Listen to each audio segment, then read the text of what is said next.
Hey everyone, TJ here. Listen, I just want to take a minute and share with you something that we're doing in our house that we're having a lot of fun with our family, and that's using Google's 3D objects and their virtual reality tools and augmented reality, and we're using their 3D animals and putting them into our real space.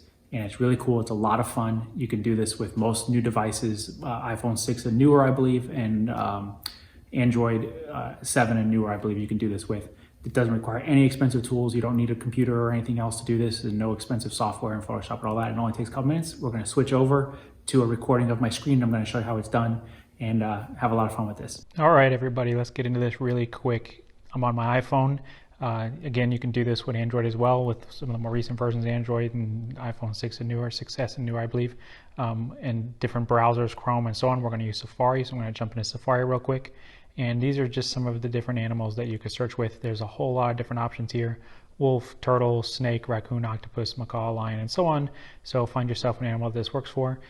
With the interest in everybody being excited about tigers, so we're going to go ahead and do a tiger. So I'm going to jump over to another tab real quick, and you see I'm just in Google and I'm doing a search for a tiger, and when the results pop up, just scroll up a little tiny bit, and if you find an animal that has this little window right here, you're going to notice it says view in 3D, and that's what you're looking for if it's going to work for that animal.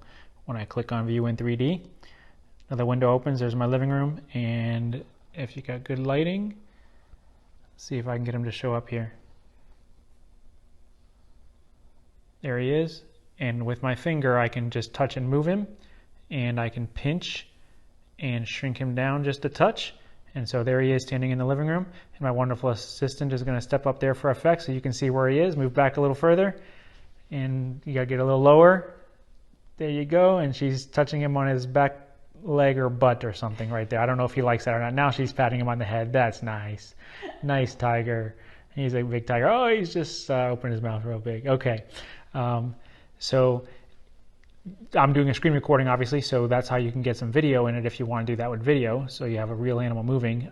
The other option, of course, is doing a still picture. So if you tap your screen, you're going to get this little window open, and that white button, you click the white button, takes a still picture, and then you send it on to a family member and say, hey, look at this snake sitting in my living room, and they get all excited, especially if it's a grandparent or something that they don't really get this. So I already did that with my mom, and she wasn't having the snake. So anyway, try this, leave some comments, let me know how you like it, and take care, have fun.